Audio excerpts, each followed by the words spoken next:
when my mom was doing Reiki, so there are two parallel situations where my mother was learning Reiki. And after school, her Reiki master's house was right opposite my school. So after school, I would go and sit and read my books and I would talk to him. Now, he being a master, recognized my curiosity, my gift, and I would question. And that's when he took permission from my mother, said, I would like to open her third eye. She seems like a prodigy. She's carrying some gift, but I want to be sure. So he opened my third eye, saw my past life, and he told my mom that she's carrying gifts. So if you are okay, let's push her. So I did my Reiki 1 when I was 9, 10. 2, 3. Then by the time I was 13 and a half, I became a Reiki master. Like the master symbol was given to me. Let me give some context to the listeners. I did my Reiki 1 when I was 24 and it was a life-changing experience. Yeah. It's a very heavy-duty thing for any human being to put themselves through that process in a conscientious manner. Yeah. If you do it from your heart, it's very emotionally, I don't want to use the word taxing, but it shakes you up on the inside. Yeah. You did it at age 9. 9, and by 13 and a half, the master symbol was given to me. I was initiated as a master. And at that point, I was the youngest Reiki master in India. Yeah.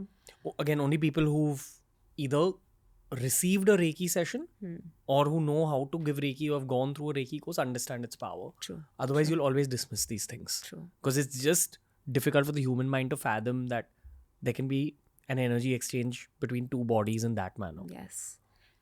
And then simultaneously, the same master taught me pendulum dowsing.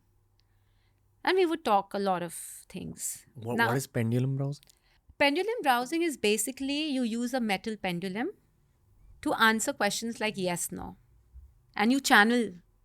So you invoke the masters, you invoke the universe, and there's movement. So if the answer is yes, the pendulum would go vertical. If the answer is no.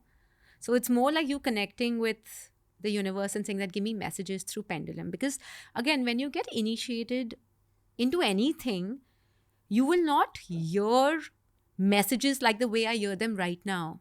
It takes time to tune into that frequency, to catch the energy and give it words, right? Today, what you're seeing of me, Ranveer, is 31, 32 years of practice and 17 years of professional practice.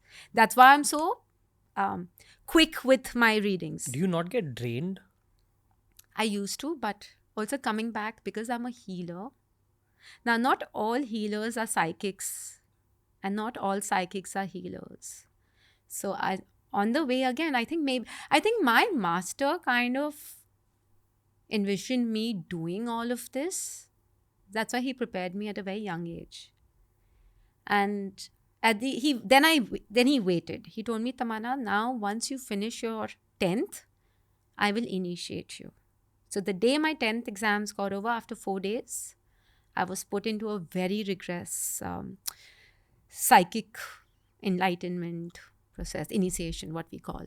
Pardon me for being direct, okay? But I feel someone who's psychic as well as someone who's a healer. You're a combination of these two things. This is a very potent combination to do wrong in the world also. Yeah. Okay, and then I feel you're born in a sick family, which creates that level of goodness and righteousness. True. It's just my theory. Absolutely. You have a very sick way of going about things. Which is very giving, very like, do no harm, take no shit. True. These are powers. Yeah. This is the next stage of human evolution in my eyes. It's just that there isn't enough neuroscience-based research yet. True. I think if someone actually puts you in a lab and runs tests on you, a lot of shit, pardon my language, is going to come through. True. Though I did kind of do very early, I'm talking about 15 years ago, you have these aura scanners. I did an experiment where they show the color of the aura. Now, I know I can increase my frequency, I can decrease my frequency, I can put it wherever I want to. So we did an experiment where I lowered my frequency and we did an energy scan. And then I told them, let's break. I did a 10 minutes of a meditation, uplifted my frequency, and then we did a scan and we compared. And it was a world of a difference. They need to do some science experiments with you. I would love it. If anyone's watching this and wants to get it done, I would love it. I mean, that's something I want to do. But again, unfortunately, in India, and also Ranveer, this is the first time we are talking about it.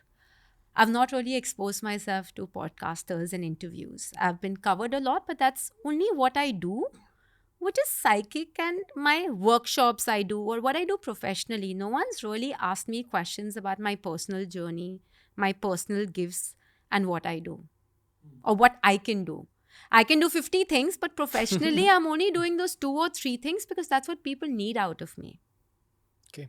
I definitely want to get into the 9-year-old's head. Yes. Yeah. When you went through that third eye opening, can you take us through that day or that week or that month or that year? I can, again, like I said, there are 2 sides to it. One was the third eye opening, and then I started reading Laws of the Spirit World. That was going to be my following question. Yeah. So when I remember opening my third eye, and what I saw was, as corny or conventional it may sound, it was more of a life of a Buddha, where I was married with a family, but I was not Buddha. I was a normal sage, and I left everything and I took to sannyas. You saw your past. I saw one of my past lives. But did it hurt? It did. It did. As a 9-year-old. As a 9-year-old. Because what happens is, when your third eye opens, it connects you to anything and everything beyond what your eyes can see. And that's a whole different world. You have the world of darkness, you have the world of lightness. You have dark energies, light energies. There's spirits, ghosts, entities, demonic energies. And then there are angels, ascended masters, divine, But what's it like? Like, are you able to see more colors? No colors. I've never seen colors. I've only seen images, people. Describe what your eyes were registering on that day. Just people. More people. Just people. Mm.